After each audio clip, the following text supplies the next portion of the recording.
to Tottenham 3, and we've been put through the ringer. I think today. I've lost about a stone just celebrating. I'm sweating. I don't know what to say. It wasn't even a game of two halves, was it? It was a game of like 3 quarters and a quarter. This football club. What happened? I don't know what to say anymore with this football club. What actually happened? This football club. Oh, I love you so much, but can you please stop doing this stuff to like us? this? Exactly, absolutely. Jesus. I mean, look. It's very difficult to have an instant match reaction when you've had that kind of match, because it's just... Those last 30 minutes, again, it was the last 30 minutes. 2 games in a row, the last 30 minutes. And look, on balance on Wednesday, we probably didn't deserve to win the game, but on balance of today, we thoroughly deserved to win the game. Looking at the overall stats for the game, 69% possession. Yeah. When have you ever seen that? 23 shots, 19 corners. Yeah. To their 2. And that's the thing. I think the weirdest thing is, though, is that the actual stats really don't tell the story of that game, do they? That game, for that first 60 minutes, was essentially just Bournemouth almost in training mode. You know, we made them look unbelievably good, far better than a club that is currently in the relegation zone. Yeah, I believe they so. were when they started, on 9 points, I think. You know, they were not a team that we should have been having that much trouble with. So what was it? Well, look, we made a substitution at half time. We made a double substitution in the 55th minute. And then since, look, when Bentancur came on, it looked like Højbjerg had his magic back. He had his partner back next to him. Look, I'd go even as far as saying that Bentancur was probably man of the match. That he made such a difference in that midfield. It was like the glue. He put the glue back together. Everyone knew. I mean, the amount of people that were going down that right wing. Dyer was there. Emerson was there.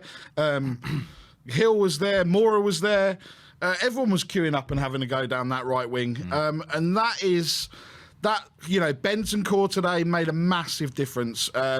He showed the hunger, the desire to get Spurs back in. And look, he did it on Wednesday night as well. And, for me, that made a massive difference. Obviously, taking Sanchez off and Emerson made a massive difference in the back as well. But look, ever since that 55th minute, I'd love to see the heat map, but we were camped in their half. There wasn't a time where I was worried about them scoring. Look, they scored 2 good goals there, and it wasn't against the run of play. 2 great goals from Kiefer Moore, and rightly so. Definitely. He got man of the match for his contribution. But definitely, you don't normally see that from a player on the losing side. But look, Spurs just never gave up, and this is the Spurs that we want to see. The Spurs that don't lay down, don't allow this to happen to them. It's just, I don't understand, though. Look, it can't be the case of Bentancur has some magic aura that adds to their energy.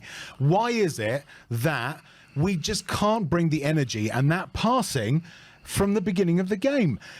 With Newcastle, we went a goal down. With Newcastle, we played well for the first half, for the first sort of 30 minutes. Then they scored, and we just turned into jelly.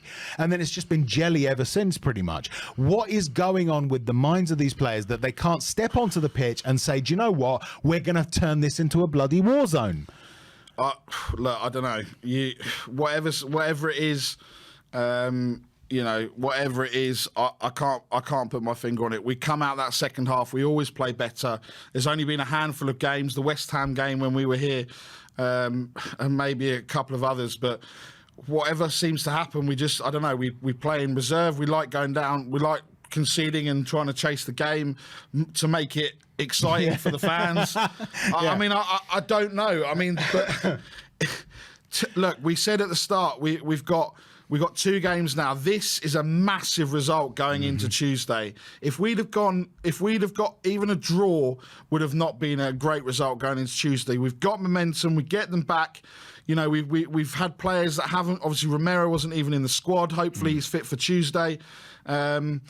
But look, Longley looked better with Dyer next to him, and again, that kind of we know these players aren't good enough, but when they have that familiarity around them, they play better. They have that confidence, and we saw in that first half that defence was just, no one's fault. It was just they just looked off together. They were terrible. I mean, and the question that is raised in my mind, in an ideal world, should that be the end of Davinson Sanchez at Spurs? I mean, obviously we can't necessarily replace him until January, but if it was possible, should that be the last time that he basically pulls the shirt on? Because he was atrocious today. Yeah, look, I think he was at fault for the first goal, and at fault for the second goal. I know Emerson was in there as well, but yeah, look, at fault for both goals. We sit there and we're crying out for, Jed Spence to have a chance. I mean, Tanganga can't do any worse than Sanchez, So, look, I think it's a very long road back for him now. I'd be very surprised between now and the World Cup break if we see Sanchez again. And look, I'm exhausted. I thought I was exhausted the other night. And you know me, when we're there and we're at the games, I'm getting fully involved. I'm getting more involved now. And I'm just so pleased that we got the result, because otherwise we're getting absolute pelters all night. Twitter's going into meltdown. Fan shows going into meltdown. Absolutely. Everyone's going into meltdown with everyone else. And I'm just so pleased that we managed to do what we couldn't do on Wednesday night and get that over the line. Absolutely. So, 4 games left. Marseille on Tuesday, Liverpool Sunday, Forest the Wednesday, I believe it is, after that. Yep. And then finally Leeds on the 12th, I think that is. So we're nearly at the end of it. And then World Cup, obviously there'll be a few games before the January transfer windows. But how vital is this transfer window now? I think we need to start doing business now. If there's, because there's going to be some players that come out of the World Cup injured. There's going to be some players that shine that, no one has seen. If there's a player that shines in the group stages, we need to be all over that and try and get things done early. Look, we know we can't officially sign people, but there's nothing to say. Look at what Chelsea have done.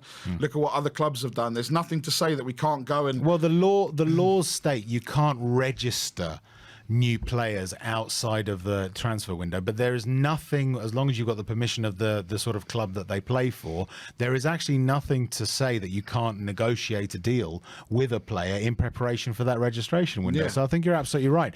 We need to, at this point, it shouldn't be a case of, okay, well, it's not January the 1st yet, so we don't have to do anything. And I don't think they do, but no. I think they need to be proactive. I'm not saying they need to be more proactive or less proactive, because I don't know how they are, but they need to be active and really aggressively targeting the players that we definitely need. Because look, let's say, for instance, Bentancur gets injured, and then we go up against, say, Leeds or Liverpool or Marseille or Nottingham Forest, like we did there, and he's not available to come on and inject that magic. I mean, we need that mentality anyway, but we can't just rely on one player bringing that. No, exactly. And look, I think what we've seen today from Bentancur is what we saw from Hill the other night.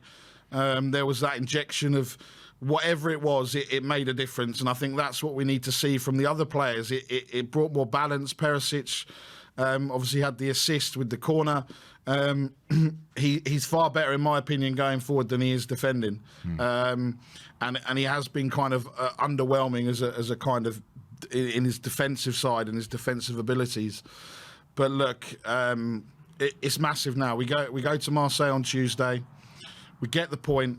We're bang up for Liverpool next week. And look, Liverpool aren't playing well. They're 9th in the table, but it's always Liverpool, right? Absolutely. We are at home. But look, if we get the point, at least the point at Marseille on Tuesday, and we get a result, get a win against Liverpool on Sunday, I firmly believe we go into that World Cup break with 5 wins. And if we do that, then that's when we need to start, like you say. Paratici and his scouts need to start working, and they need to start putting their foot down on the accelerator. Agreed. Well, there you have it, everyone. A frenetic last half hour saw us come back from 2-0 down to win the game 3-2 at the Vitality Stadium. The first win at the Vitality Stadium in something like 5 years. Amazing. Other results in the day as well. See Chelsea losing to Brighton, which is also good for us. Thank you very much for tuning in, everyone. Really, really appreciate it all. Do please hit the like and subscribe buttons. Do visit myself and Nick on the Shelfside Spurs show. That's 4 words, Shelfside Spurs show, playing at 7:30 GMT on Thursday evenings.